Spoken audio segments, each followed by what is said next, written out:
Hello and welcome to episode 29 of Das Nostalgia podcast. As usual, I'm your host, Anatoly, and today, for your listening pleasure, in my virtual studio is another guest. Sir, please introduce yourself. Hi, I'm Mat Bradley-Tschirgi. I'm the author of The Films of Uwe Boll, Volume 1, the video game movies. I'm also working on a game for Uwe Boll at the moment. I can't really talk much about that. And I was on here for Das Nostalgic podcast, I think maybe 4 years ago. We did the Leisure Suit Larry Interplay 10th anniversary and talk about some of the Maxis Sim games, if I'm remembering correctly. Yes, you are the guest with the most appearances. Oh, no. Nobody ever came back more than twice, so... The glutton for punishment. Yeah, no, it's good. It's good. Thank you. And today we are going to tackle sort of... I guess we're not really digging too deep, right? We're going right for the PC gaming classics, because today we're going to talk about the Commander Keen series. What made me think of this is I saw all these advertisements in my Twitter feed for Doom Eternal. You know, one of id Software's first thing, or their first game actually, was Commander Keen. And Keen, sounds like I'm saying King, like as in royalty. And it was a game I played in middle school with a pirated copy of a friend's version of it.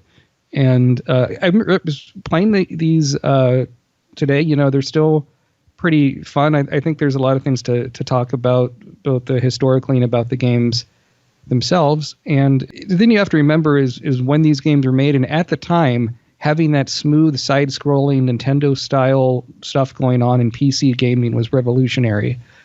Yes.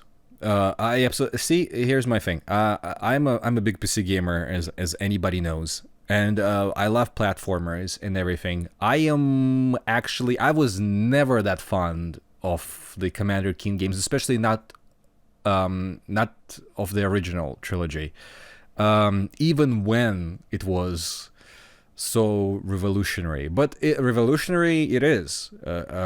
So I respected it. It's not like I think, oh, they're terrible. No, they're not terrible. It just I guess we'll get to that, and we should address the whole id Software part of it, which is, I mean, technically Commander Keen, the original trilogy, was released before id Software even existed legally as a company. Yes. So technically, it's not the first game that they released, but it was certainly the first game released when they formed, when they officially registered id Software as a company, which I believe was in February of 91.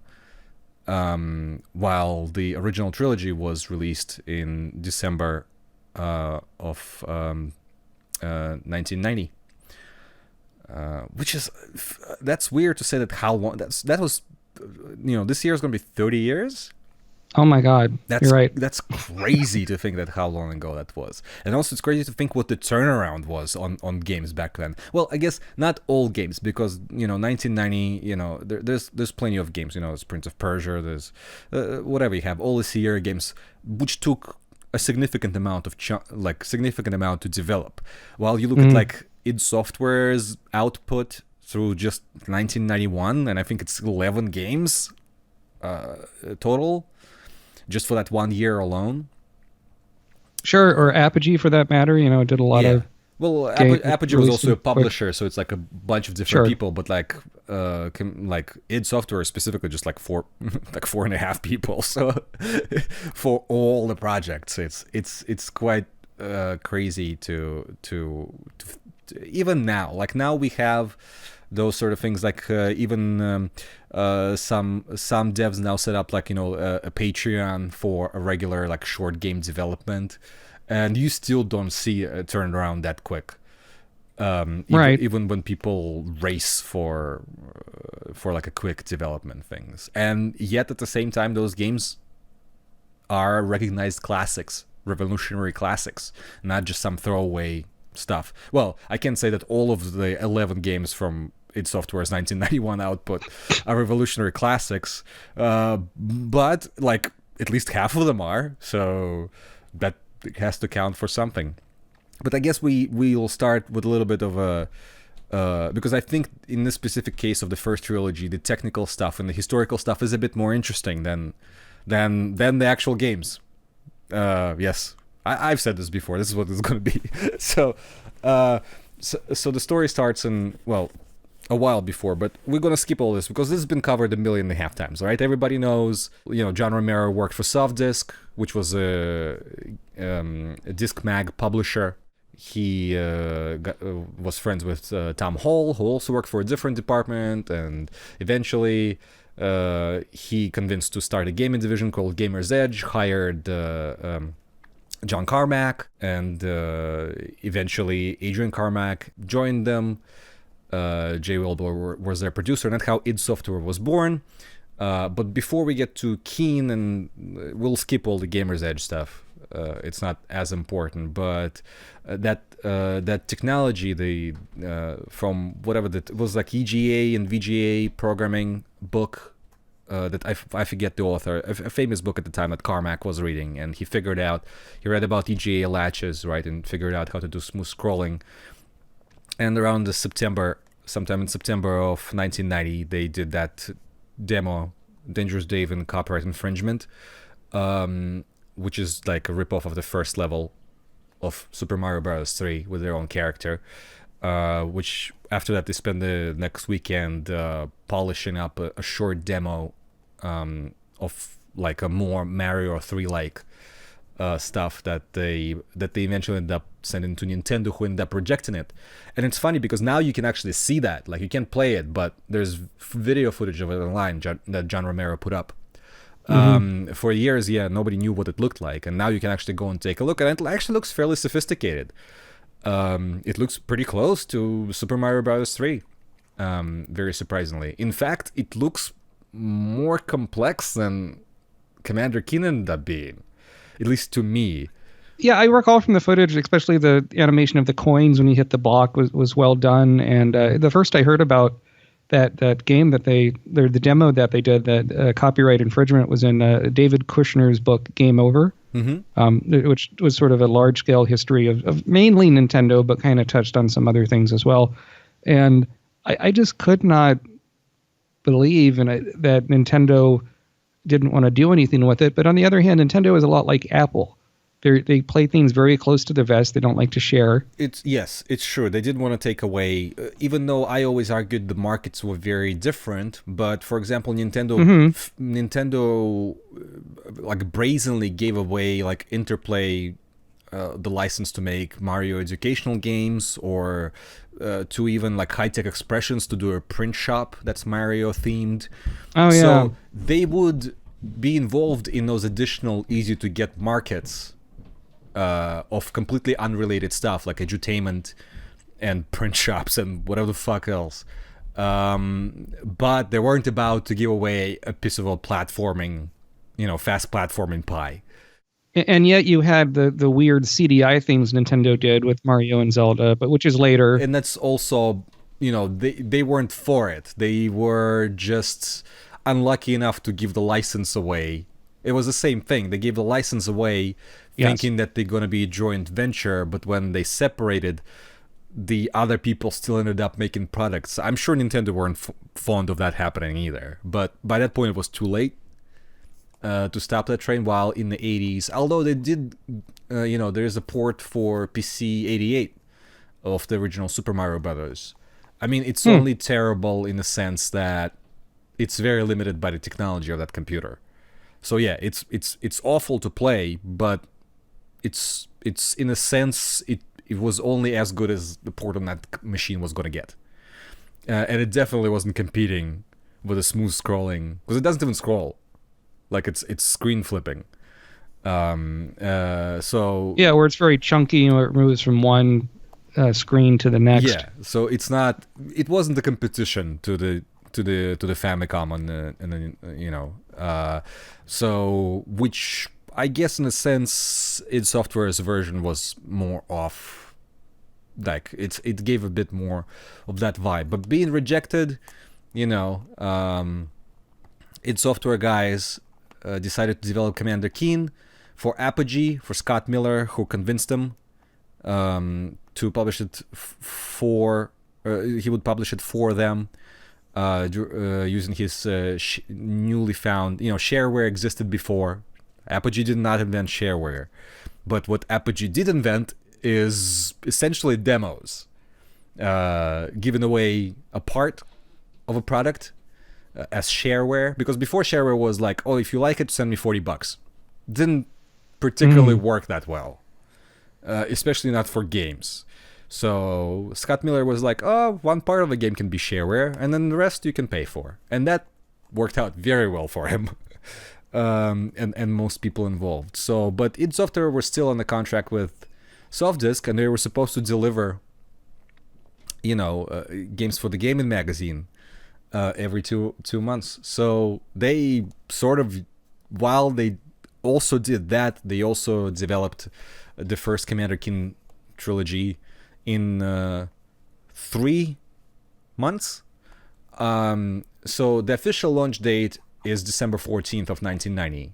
We know for a fact that's when the original shareware episode dropped. Now, most sources point to the other 2 episodes being available at the same time.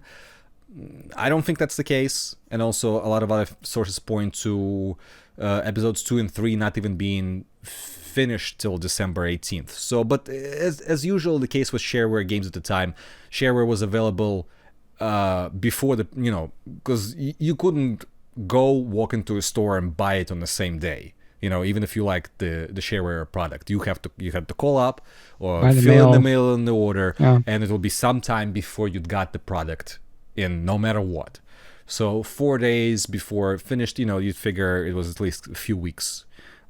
So for all we know, some people do speculate that the actual following episodes weren't available till 1991 at all. But again, not really confirmed anywhere. So, but let's say December 14th, 1990 is when the original trilogy drops. And it's a very interesting platformer. It's sort of very much in style of the other platformers of the time, in the sense that it's very abstract and whimsical. Tom Hall was the creative director at id Software and responsible for, well, pretty much all of the story, a huge chunk of the levels, and most people don't know that, but the majority of the graphics.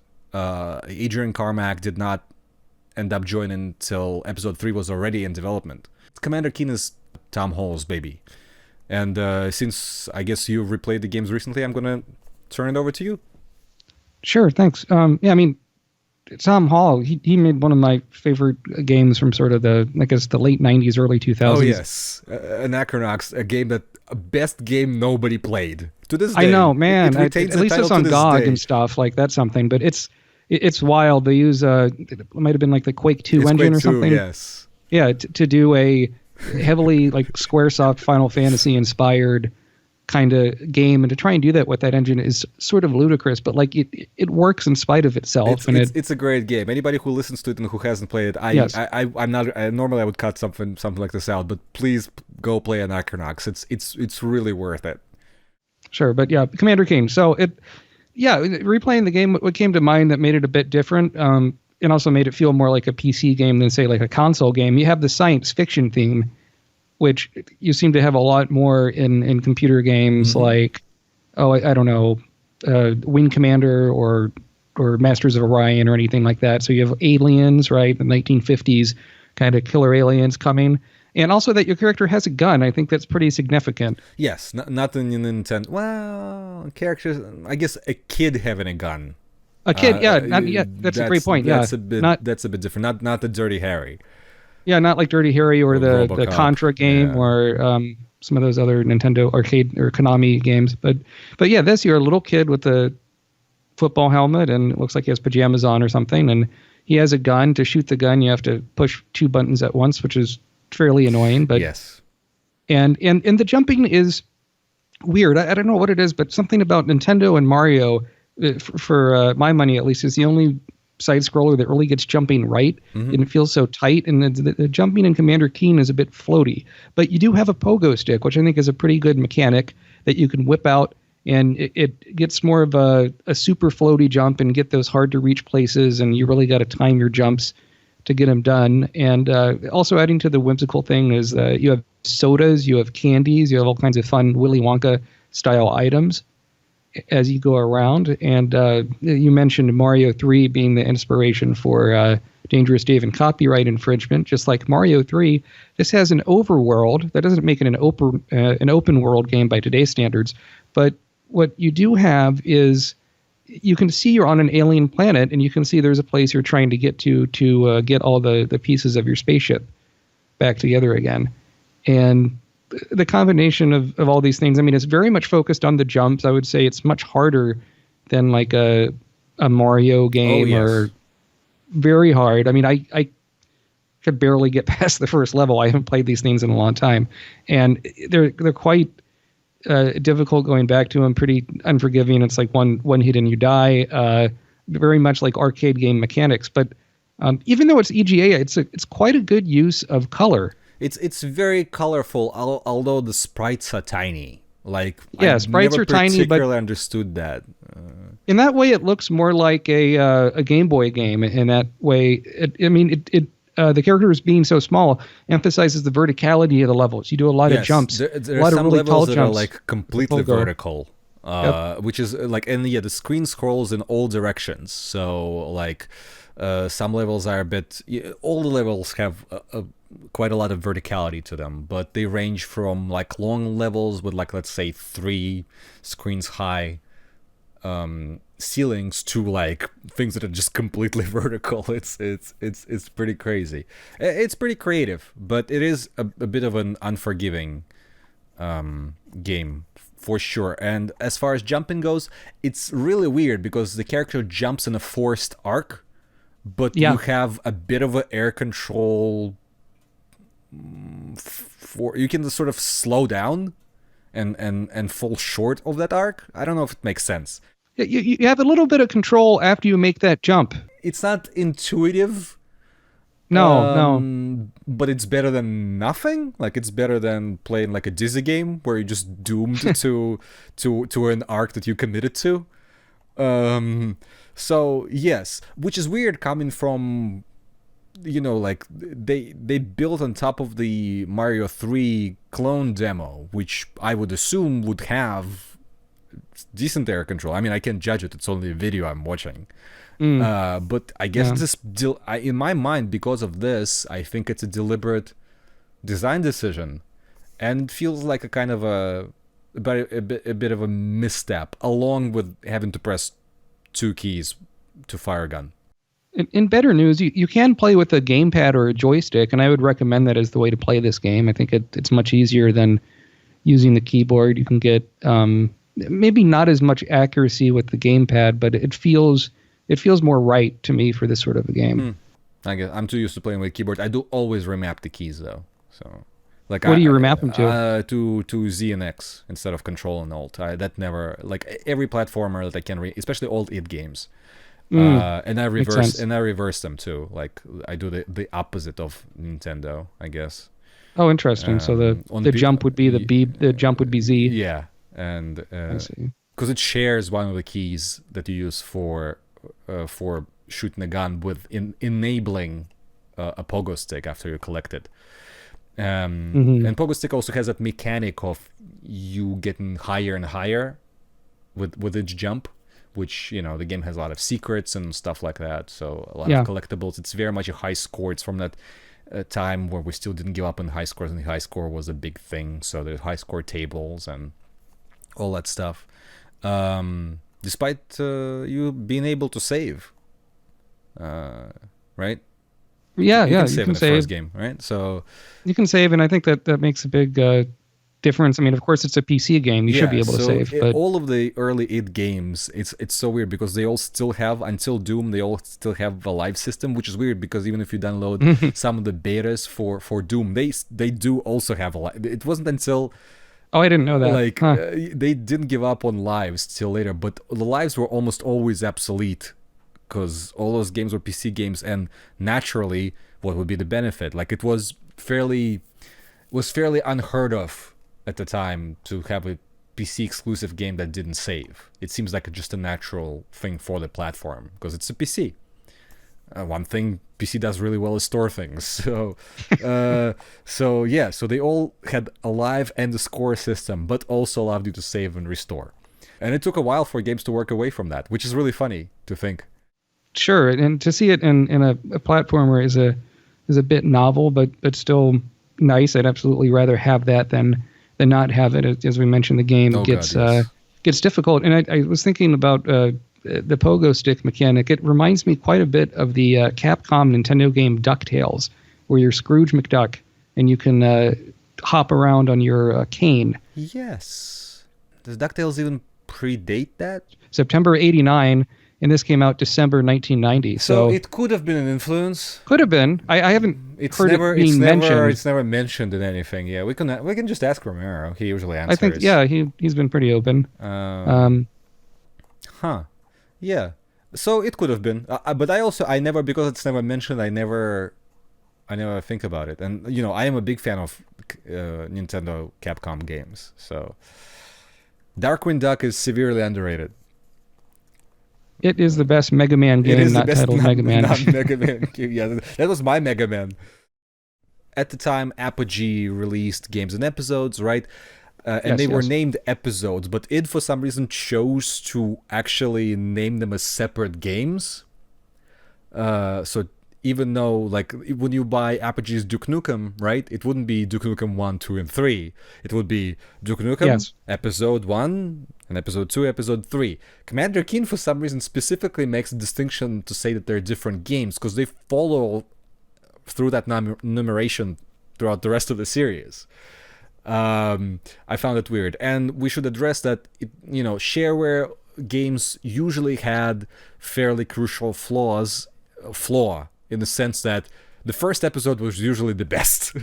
Of course, like the free episode was the best, and the rest was kind of more of the same. And Commander Keen, the first trilogy, very much falls into that category. They're essentially mission packs with slightly different graphics and more enemies and some more items, but nothing new is introduced in them. And we should point out that at the time, each of the episodes cost $15.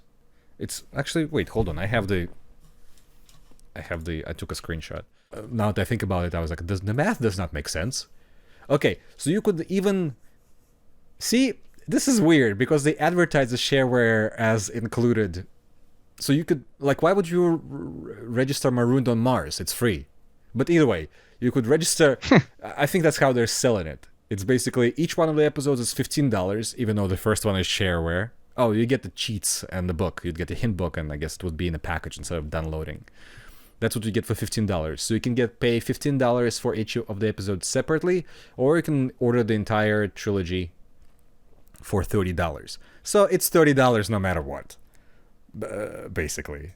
They're just making it look like you would save $15, but you wouldn't be seeing that message if you didn't have the first game. $30 for the time is kind of... it's interesting how those things work, right? So $30, 3 months of development, a handful of people. You'd sell a few thousand copies. It's pretty good. Right. Pretty good money. Actually, in fact, really good money. I mean, by today's standard, I think if someone was to release a game just like Commander Keen, episodes 1, 2, and 3, and charge $60, it could be, it's twice by now. It's been 30 years. Well, I mean, yeah, what it would be worth, but I'm thinking now if someone even tried to charge $30, that would be high. That would be way too high. People were like, why? Like Commander Keen, like a primitive platformer, and people would be like, $9 is too much for this. But at the time that just feels like it's a pretty good short turnaround, and they had additional income from Gamer's Edge, their paycheck and stuff. So it turned out well for them and Scott Miller. So of course they continued. The idea was to make another trilogy, but please, sir, go on into Keen Dreams. I have plenty to say about that one, though. Well, I mean, there's the guy who has the rights to this one. I do want to mention... Let's point this out up front, right? So for anybody who hasn't been following me or whatever, currently Keen Dreams is available on PC although I made sure that the itch.io release was taken down, so I'm not sure where the new PC version would be available at the moment. But in case it crops up, it's also available on Nintendo Switch. And I want to put it out there that as of recording of this podcast, please don't buy it. The rights to the game for the last 5 years have been owned by well, let's put it an unstable person. Like I do want to call the guy an anti-Semitic Nazi, but he said all the things that would that I would attribute to that person. I have receipts on my Twitter if anybody is interested. Said to me directly, as well as other previous business partners of him who chose to remain anonymous, but did give me a whole bunch of communication from him to release publicly, to dissuade people from buying King Dreams on the Switch. So don't do it. Just saying, or at least be aware that that's who gets the money, part of the money when you pay for King Dreams, which by the way has been free for longest time. DOS version has been released freeware like years after its original release. Doing some research here, I mean, one way these games became available after id Software became more popular is they did, Gamer's Edge did re-release the games that id Software did for them as the Lost Game Collection of id Software. It's not just that. I mean, they released King Dreams was made so the rights weren't owned by id or Apogee. King Dreams was owned by Softdisk because it was originally released as a part of Gamer's Edge. Not even as a part of Gamer's Edge, it was actually released to promote Gamer's Edge. It wasn't like officially released as a part of it, which Gamer's Edge was a company within a company, I guess a division, but also it was the name of the games magazine, which you would pay subscription for, and every 2 months you'd get a couple of floppy disks with brand new games that id Software would develop. And yeah, but those games were released and they were owned by a different entity, which when that folded, eventually were picked up by a company called Flat Rock Software, who tried re-releasing them and stuff, but eventually they auctioned out some of the properties, and the person who ended up owning King Dreams, they didn't even put up, it was like $3,000 or something like that, or $1,500. It was some ridiculously low amount of money. If I only knew, I would have bought them. But he put up a Kickstarter, and people gave him money, and he now, as a result of this, owns the license to those games. And unless he really needs the money, I don't think he's going to be selling it anytime soon. So, yep. Right, but the thing I was looking at was showing from the Softdisk thing called Lost Game Collection of id Software, even though not all of it was id Software. The price for this was, for this compilation, was $69.95. Jesus Christ! For it had King Dreams, which but it also had things like Cover Tank 3D, the Catacomb games, Rescue Rover 1 and 2, Dangerous Dave, Tiles the Dragon, and Slordax. Those I have not heard of. Shadow Knights.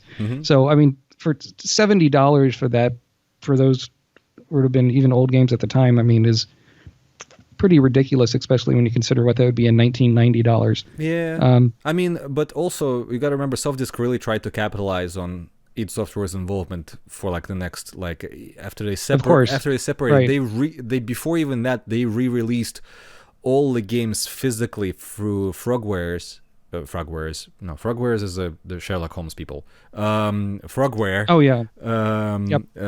And because of, I don't know what rules they were, or something, why the retail versions had to be called differently, but they also renamed all of the games in those re-releases. So they sold those id games multiple times over. You might as well. I mean, first off the bat, the box art for this is horrible. I really can't stand it. Yeah. I mean, what this looks like. It's bad. And the game itself looks much worse than the first three episodes. It looks technically. It's like we didn't talk about the second trilogy yet, but it's like a stepping stone. Right. Between the two. It uses sort of like a Dangerous Dave 2 engine. The engine. We say engine now, but engine at the time was basically you're reusing a bunch of C libraries. So you're reusing the same techniques. You don't just, back in the day, that's what engine was. Now, when you're working with an engine, you're essentially only dealing with the high-level stuff, and you leave the underlying engine to do, everything else. You don't touch it. But back in the day, it was just we refer to engines as reusable library techniques. And we don't actually, at least I don't know when Kin Dreams actually came out. We know it's before the second trilogy, and the earliest advertisement that I could track down for it was in the fall issue of Sierra's Interaction magazine. When was it actually released? I mean, the Interaction magazine, what was the first game that was packaged with it and when it came out?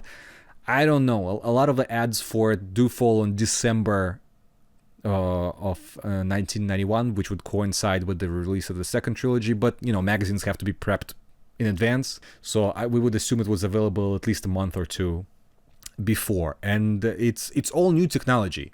Keen is now, like, even graphically, in a way, it's more sophisticated. The problem with it is not technical things. It looks worse just because it's ugly. Like, it's ugly. The color colors scheme you that have were chosen are weirdly ugly. They brown clash on together. gray on brown. Yeah, not as good contrast of colors. Keen itself looks like he's in like CGA. He's in this like pale light blue. And the game itself is annoyingly bad. Like, I'll say one thing I like about it is the enemies are cute little potatoes and squash with eyeballs, and some of the animations are sort of fun. Yeah, I mean, it had an interesting premise, because the story is Commander Keen doesn't want to eat his vegetables. Jesus. And yeah. he goes to sleep, and in his dreams, which is where the title comes from, he is fighting against an army of vegetables. The way it's done is like, now I do like that graphically, again, we're going to return to that when we talk about the second trilogy, but things are sort of like not exactly side on as in a classic platformer. Things are now sort of displayed from a slightly angled perspective, and I like that. Keen now can climb poles and can he grab the edges in Keen Dreams, or is that only in the? I believe that's in the later ones. But the big difference, besides climbing up and down, and you have a bit, kind of, I wouldn't quite say isometric, but it's there's not better isometric, and it's not, no, but there's more of a three-dimensionality. The shading is it oblique? I don't know. I'm not good at all those stuff, but you can see the floors basically, like. Right, instead of being a flat line, yes. It has some depth to it, which is good. But in the first one, as we mentioned, you have a gun, and you shoot it, and it stuns the enemies most of the time. In this one, you don't have a gun. It's violence-free, even though all your enemies are vegetables, so like it wouldn't be too much violent to begin with. But yeah, you have like a thing, I forget what they're called, flower power. Like flower power, yeah. but it looks like pellets. Looks like you're throwing like turds at them or something. A rock at those vegetables, and you throw it in any platformer which had an arcing weapon. Has that ever worked out in the history of gaming, just generally? Because I don't think it has been done, and every time it's been done, it's been annoying as hell. Because yeah, you have a limited. You pick up those rocks and you throw them in an arc, and if it hits an enemy vegetable, it turns them into like a derpy flower, but only for a little bit. However, what I do like, if you throw a rock and you miss the thing, it sort of bounces off the level and you can pick it up again. That's a nice touch. Right, so you're not completely screwed without ammo all the time. Although, I mean, it's not like you get tons and tons of bullets to shoot at these people, or not, vegetables rather. And you, as you're moving around and in the game, the derpy flower, it really looks to me a lot like the flower from Undertale. I guess. Like, maybe. I mean, it's a sunflower. They don't, or whatever. They don't look that. It's always going to look kind of the same. But that derpy flower haunts my dreams. It's very disturbing. I don't like it. It's not a flower. Is not a vegetable. Like maybe it could have turned into a fruit. I don't know. It's Yeah, not it makes no sense. There's feeling. That's the thing. Yeah, it makes no sense. the levels are not well designed, and there's a very crucial flaw because you have to collect bombs for the final level, and they're completely optional. So you can kind of screw yourself before when you reach the end of the game, and you cannot know that. You know what I mean? Like that's a big Right. flaw to me. And the game is really short; it's like 12 levels long. Yeah, shorter than the other ones. I mean, I would say it's more of a fantasy theme than a science fiction Oh theme. yes, it stands out like a sore thumb because it's ugly, it's inconvenient to play, it's annoying, it's short. Originally, I mean, it has the sound effects now can optionally be because the original game only has. That's another thing that we didn't mention. It's old enough to have just PC speaker PC exclusive, speaker. and it gets Yeah. annoying fast. It's cute. It's very off its era of shareware games, but it gets annoying quick and it's really loud. For Keen Dreams, you have an option to enable ad-lib sound effects. No music. There was originally meant to be an animated intro uh, called "You Gotta Eat Your Vegetables." The song that Bobby Prince wrote gets reused in a later Commander Keen games, but the Keen Dreams has no music to speak of, or intro, or an end sequence, or really much of anything. I mean, it's mandated by its size. Softdisk said that all of their games, all the programs have to fit in 360 on the 360 floppy. It's not a lot to work with. It's not a lot to work with, and the graphics are, like we said, technically fairly advanced. They're just ugly. So yeah. So the game has been re-released multiple times over, but towards the end of the 90s, whatever the entity owned, the Gamer's Edge properties at the time and Softdisk properties did release it for free.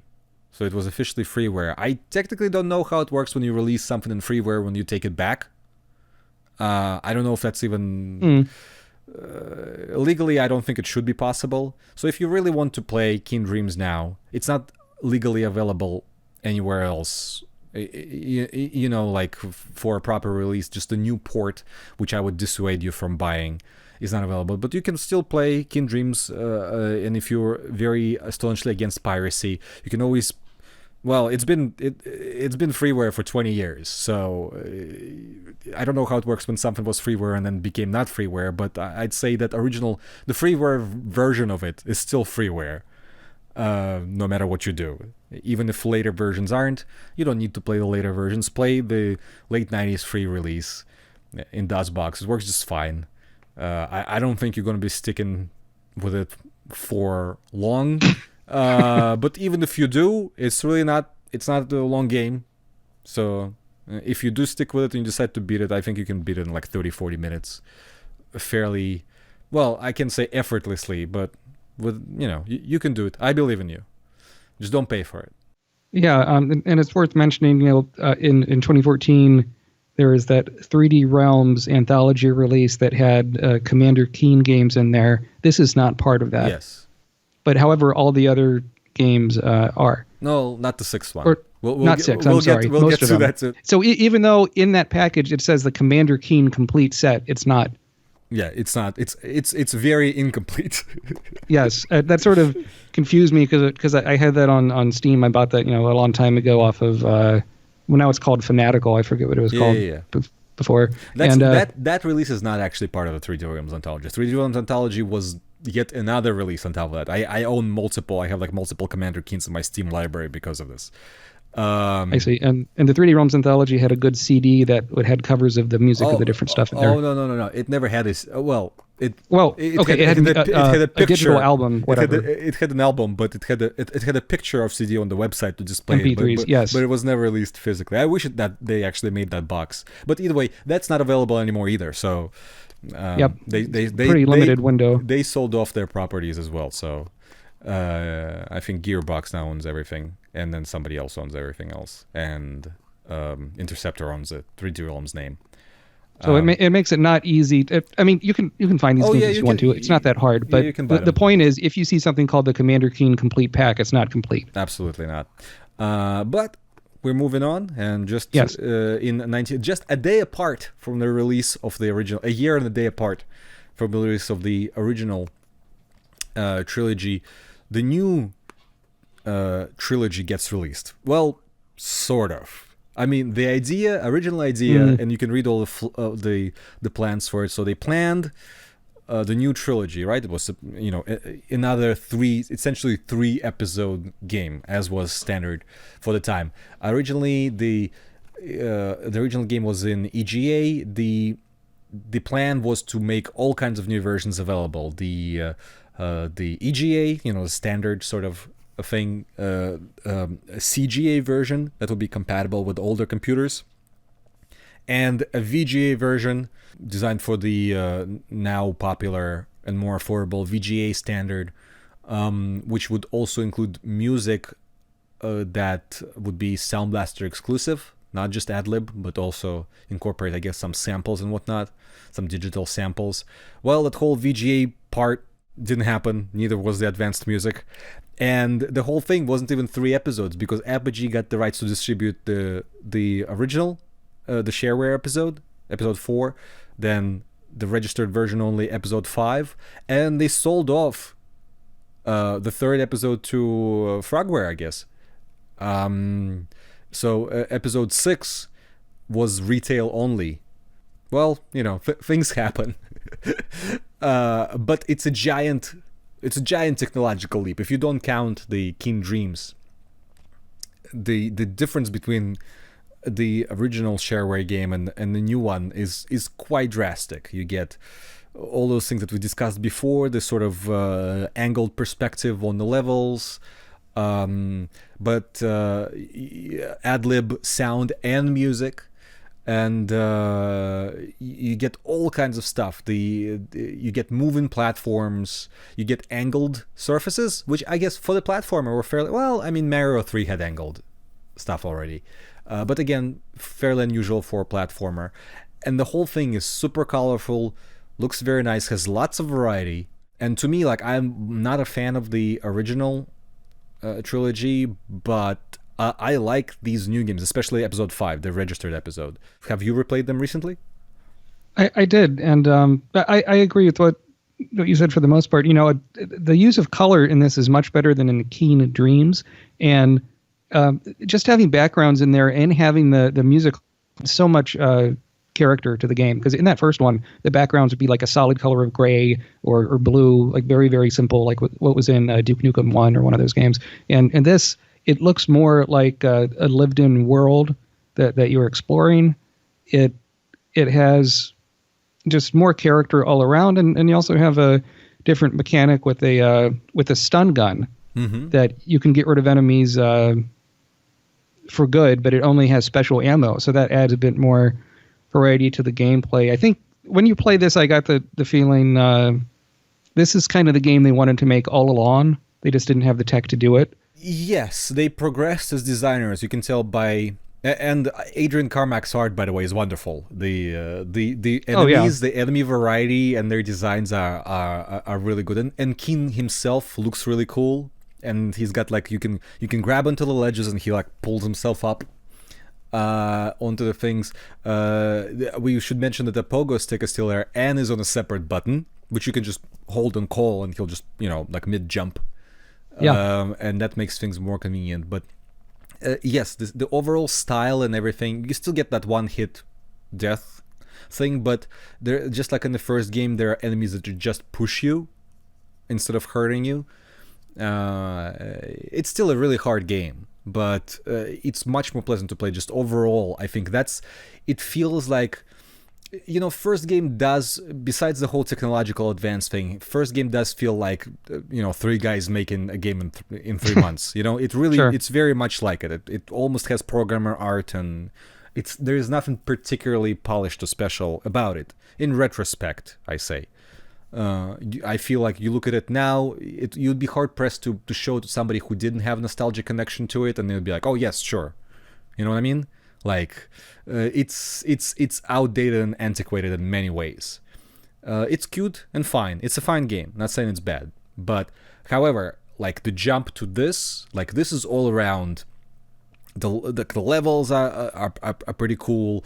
The design of graphics, the style of graphics. The music, everything works really well, in my opinion. And also, I feel like it's free of the shareware curse, because I feel that the second episode, the registered episode, episode 5, the Armageddon Machine. Yes, that's the name. Yep. I feel that's the one that has the best levels, and that's the one that took shortest to make. Because I actually have, where is this? Let me pull it up. I have the official stats from both Tom Holland and John Romero. So Keen 1 and 3 was 3 months for the whole thing. Keen 4 was 3 months concurrent development, with Keen Dreams 2 months. Keen 5, 1 month, and Keen 6, 2 months. 1 month. Those guys must have been working so much, and you're just in the zone. You had just done episode 4, and like you're really in the groove. You know what you're doing with it. That's astonishing to me. Yeah. But it's mostly, 1 month to make. It's just, but let's face it, episode 5 also doesn't have anything much new. It's just like more new tiles for levels, a couple of new tiles for, sprites for the monsters, and it's mostly just the new set of levels. But so they can focus on the design and not have the art. But it's take up very so much, you can tell that they're not tired just yet, because you can tell they're tired by episode 6. Oh, sure. Episode 6, the retail one, ouchie. Not good, and also full of bugs. Aliens ate my babysitter. This box art great title though. Box art, yeah, questionable. The title. The box art reminds me of like the infamous terrible box art for the American and European releases of Mega Man 2. But I mean, it's more stylistically, it's much more consistent. Like it's cool, it's shaded. It just, I don't think it's a style that fits a Commander Keen game. The alien on the box looks fine. It looks like an alien from the game, and you have the spaceship. It's just it's the proportions of the of Commander Keen himself. Something looks off. Yeah. Yes. Yeah. I wish they should have done what Adrian Carmack did for the title art. The title art on the new games is also really good. Title art's delightful, yes. but with Keen running away from various things throughout the episodes. Yeah, it's really cool. But I do recommend, I wholeheartedly recommend playing episodes 4 and 5 of Commander Keen. I think overall they're technically cool. Because of they're in EGA 16 color, but because of how well the palette is used, it sort of gives that sort of timeless PC quality to it. It's very smartly made. Some levels can be frustrating, but I think it's overall they're very well designed episodes, and they're fun. Those are the ones that I go back to. Not the original trilogy, but the episode 4 and 5 of the second trilogy.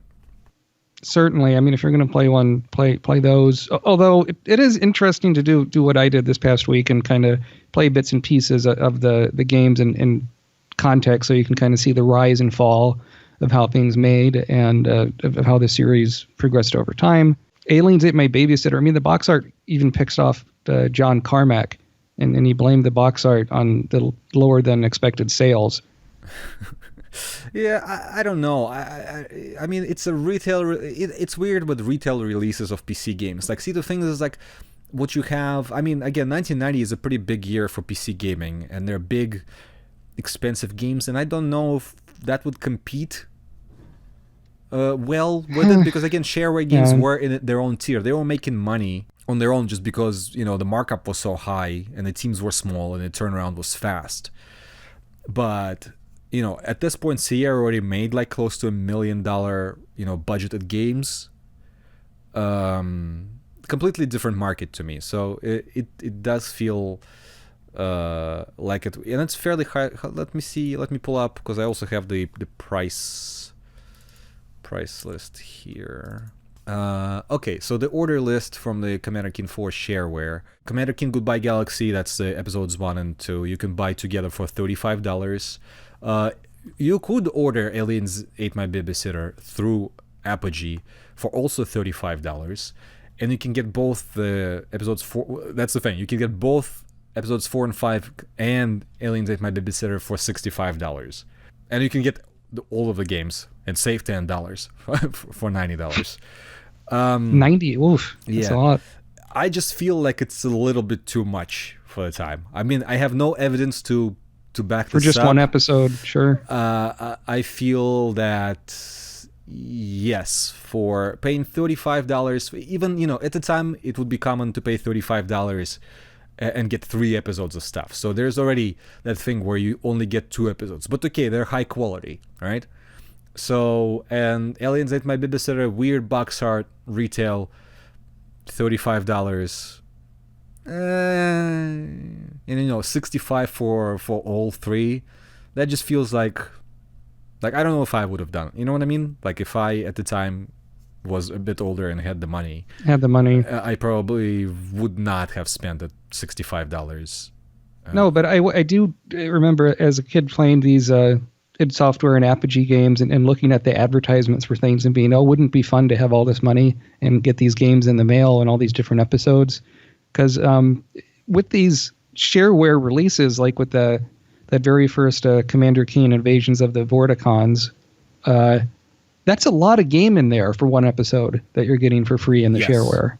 It's almost and same with Doom Episode 1, right? Or Wolfenstein 1. All of them. It's just so weird.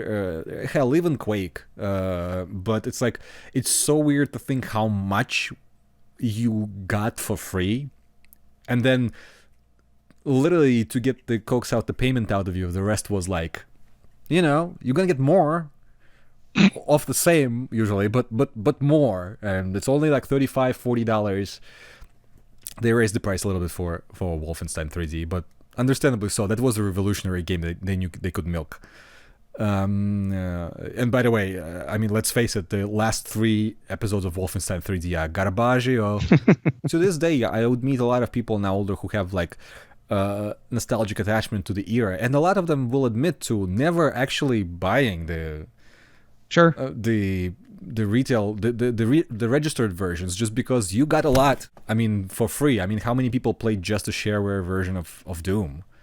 Right. Or I mean, this example isn't exactly shareware, but I think of things like what Diablo came with 2 CDs, and you could bring it to your friend's house and do multiplayer. God, I forgot that practice. Somebody recently showed me some. It wasn't Diablo, but they showed me another box which had 2 discs in a box. And Command and Conquer, right? One was NOD, one was GDI. It was, and you could do that. Yes, but there was something that specifically just had 2 copies of the same game, and literally the discs were embedded in the big box artwork on the outside, and I just saw the 2 discs, and I was like, oh my God, remember those days? But I forget, it was some war game, like something not very popular.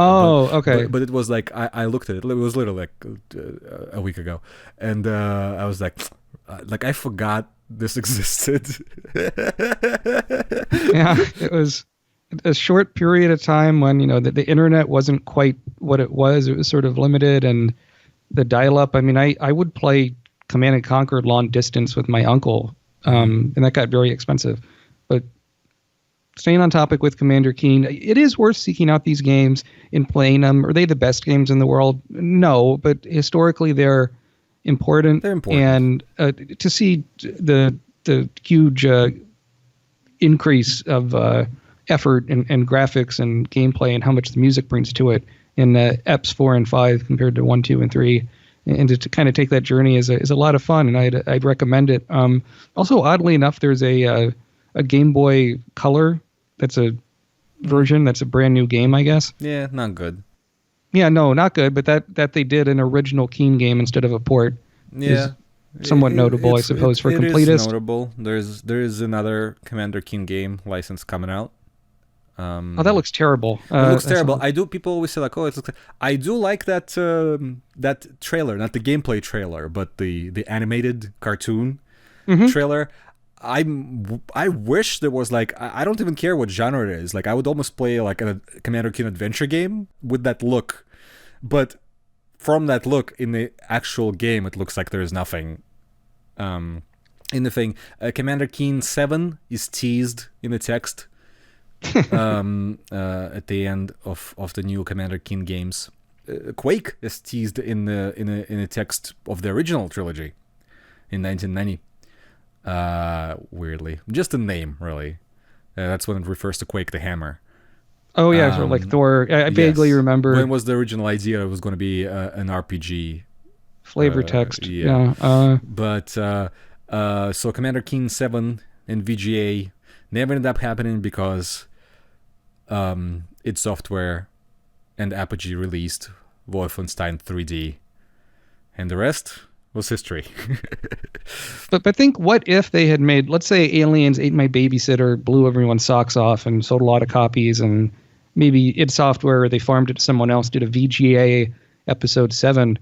I would like to see what that Commander Keen would have looked like at that time in proper VGA. I think he could have had... Yes, I also think that was a little bit of a missed opportunity, but again, after the fact, because, remember that id Software also split from Apogee after Wolfenstein 3D, because they figured out why have somebody else take the money, take the money for just essentially taking the money orders, where we could just do it on our own, and then release Doom, and then started buying expensive cars left and right, and so yeah, I mean, it worked out really well for them. But they did they did farm Heretic and Hexen to Raven with an oversight, right? So sure. It wouldn't be out of the question. I guess if the first-person shooter genre didn't pick up as it did, didn't blow up as it did, it wouldn't be out of question to see another Commander Keen game, even though the rights were weird, right? Part of the rights were owned by, the Apogee / 3D Realms owned the name, then Keen Dreams was owned by a different company, and then Aliens Ate My Babysitter was owned by another entity. But again, Apogee owned the name.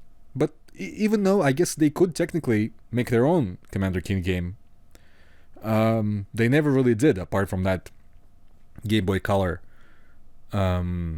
thing, which is a little bit weird. I guess there was some kind of a respect at the time, because there's certainly a recognition for the brand in the 90s. I mean, those games were legendary. But yeah.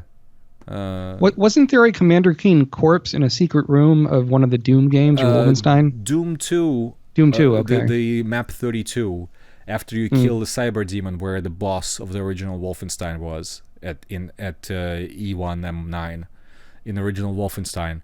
The only way to exit the level, you would come in there 4 Commander Keens hanged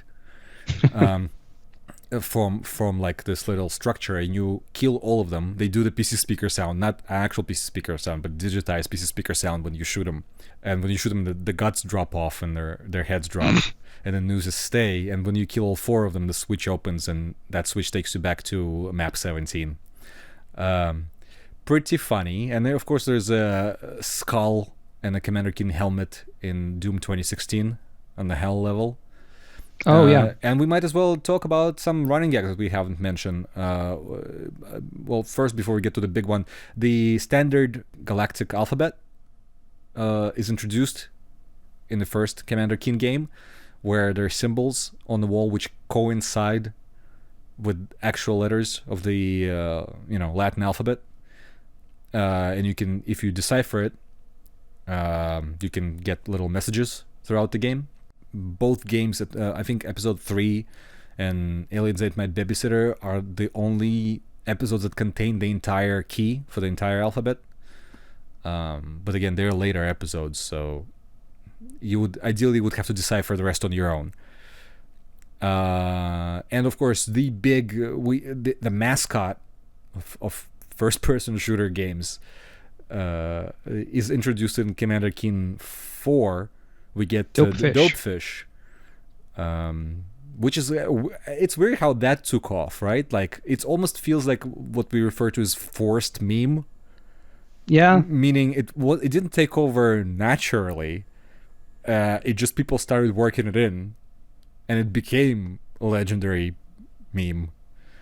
But you can see Toadfish referenced in many other games, starting with Tom Hall's Rise of the Triad. That he made for Apogee, and then it appeared in Wacky Wheels, Quake.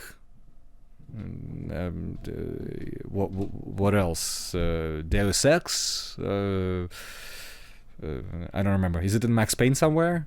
Not sure. But also, I think also in Doom 2016. But and also a whole bunch of games I'm missing, because it's in a lot of games. It is.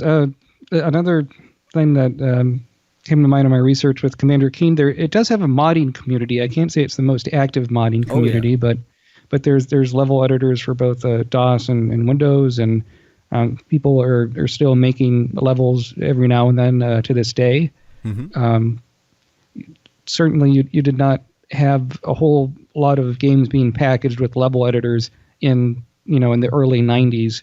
That's something you really wouldn't see until later, but that it inspired people to kind of make their own level, they hack their own level editor and make their own game and still continue it all these years later shows that there is a fan base there, and I really should check out some of those sometime. I think there might be some good ones out there. Yeah, the games generally are fondly remembered for a reason. They were both technological breakthrough as well as they were very widely available and had fairly low system requirements for the time, which means they were very accessible. Sure. Like a lot of people who had computers at the time played those games. Also, of course, when we get to the era of shovelware CDs, of just CDs you can buy for $10, $14, which would just CDs were hard to manufacture, but guess what? And internet or BBSs were not accessible, but guess what? You combine the two together, you can make yourself some money. Get yourself a bunch of free stuff, like hundreds of games. Throw them on a CD, make a bunch of those, sell them for $10 or $14, $10 or $15, essentially free money. And there was a lot of companies that jumped on that. So a lot of people were exposed to a lot of DOS shareware through those sources. And Commander Keen was certainly a big part of it. Indeed. I mean, on those compilation discs, they would also throw random stuff on there, like clip art, and it was just whatever they could do just for whatever. free. I mean, I'm sure archive.org has some of those things, but there's yes, it has a lot. Dozens and dozens, if not hundreds of those things were released. I probably think thousands, not even hundreds. Wow. Okay. It's because everybody. I mean, let's think. If you think about it in the manufacturing sort of stuff, I mean, that feels like really cheap. I mean, you wouldn't be doing it at home. You would be in a duplication facility, right? So, and at the duplication facility, you would assume you would need to make X amount of each one, and that number would be fairly large, right? So you spend some time, and if you have a decent connection or whatever, how long does it take to download almost the entireties of game like directories from multiple BBSs, right? And enough until you just can feel like 600 megabytes. It feels like such an effortless thing. Just takes time and a little bit of investment, but the return, I'm sure, is huge.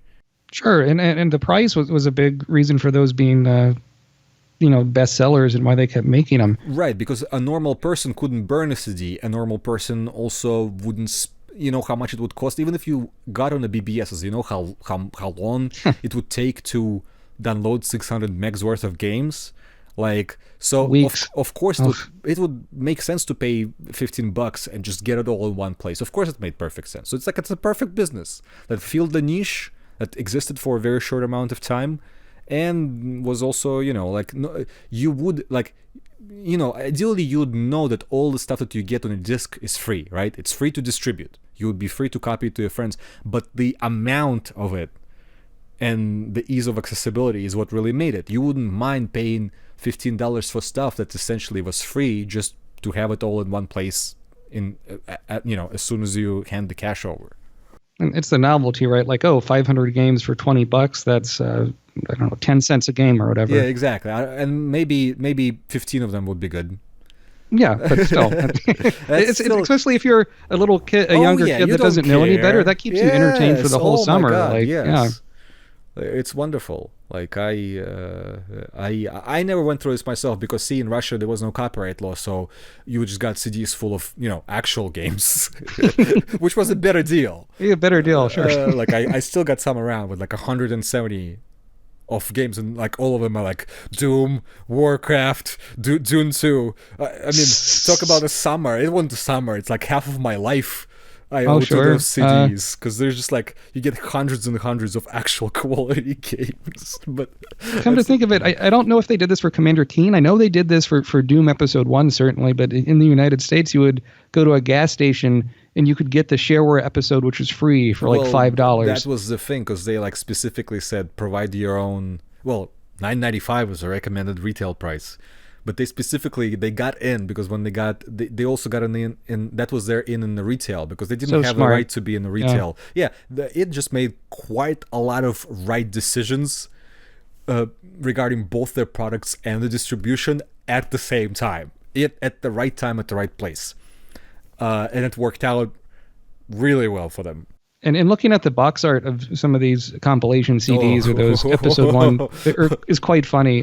Some aren't bad, but some are. Oh no! It looks like they gave to their teenage son or and he had intern access or something to do an album of clip art and 15 minutes. But yeah, it's funny to think of those bygone era. To which let's circle around. To which Commander Keen certainly belongs to. I would encourage you. I would legitimately encourage anyone who hasn't played, who missed those sort of things, to play the episode 4 and 5. And of course, for historical purposes, you also would want to check out all the rest of them. Don't pay for Keen Dreams, and yeah, that's all I have to say. What do you have to say, sir? Oh, let me think. You summed it up pretty well. I mean, for me, as a kid that grew up on Nintendo stuff and came to PC later, to kind of see how the side-scrolling stuff evolved in PC was like a whole new world I didn't know anything about. And Commander Keen was the first game like this I saw on a PC. And I said, for a Mario knockoff, this really isn't bad. I expected it to be much worse. So side-scrollers are just as valid on a PC as on a console.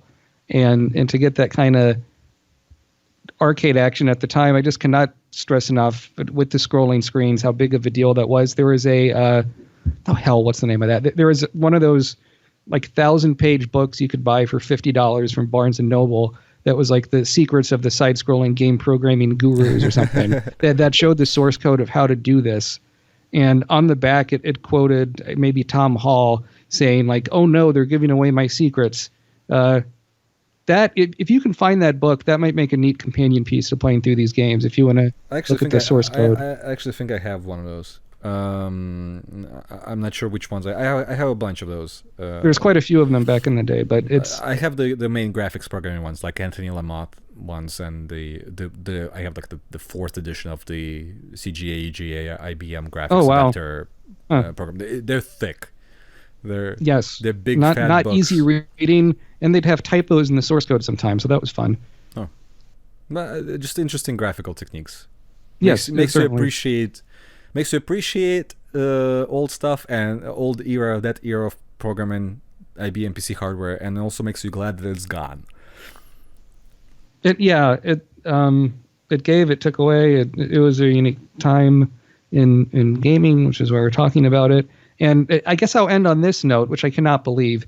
This is so stupid. In January 2018, John Romero and Tom Hall on Twitter said that Billy Blaze, the hero of Commander Keen, is the grandson of Wolfenstein protagonist B.J. Blazkowicz, and he's the father of the Doom guy. Well, that was the part that they confirmed, because the previous one was established a long time ago in a Wolfenstein 3D hintbook. But before we leave, where can all the good people find you online, sir? Sure. On Twitter, I'm at MATWBT. I also do a podcast on mainly movies. Sometimes it touches on video games, called Sequelcast 2 and Friends. That is at sequelcast2.com. We just started a spin-off podcast that's on there called Sierra Quest to Adventure Game is Human, where me and my co-host William Thrasher are looking at Sierra Online's adventure games from the very beginning with Mystery House all the way up to Gabriel Knight 3. Cool. So that's going to take years, and we might never finish it. We kind of do an episode when we can. We have, I think, just sort of an introductory episode and one on, we're about to record one on Wizard and the Princess. Oh, good luck. That's better than that fucking 10-disc time, whatever, the Time Quest, whatever the hell that was called. Oh yeah, the one at which they thought they can charge $200 for? Yes, awful. I mean, it was kind of ahead of Phantasmagoria. That was the 7 CDs that they charged at $69.99. But yeah, so I mean, those are the places people can find me at. And I appreciate the opportunity to be on the show again and talk about old games. It's always a lot of fun. Thank you. It's you're always welcome to be back. Appreciate Anybody it. is welcome to be back or be on for the first time. If any of your wonderful listeners you have an idea or a topic that you can talk about for an hour or so, please give me a message on Twitter at DasNostalgic or any places where you can find me, where you can use the search engine of your choice to search for Das Nostalgia. I'll be there, and you too can be here talking about old Das games. Well, thank you everybody for listening to this episode, and I hope we'll see each other again on another episode of Das Nostalgia podcast. Goodbye.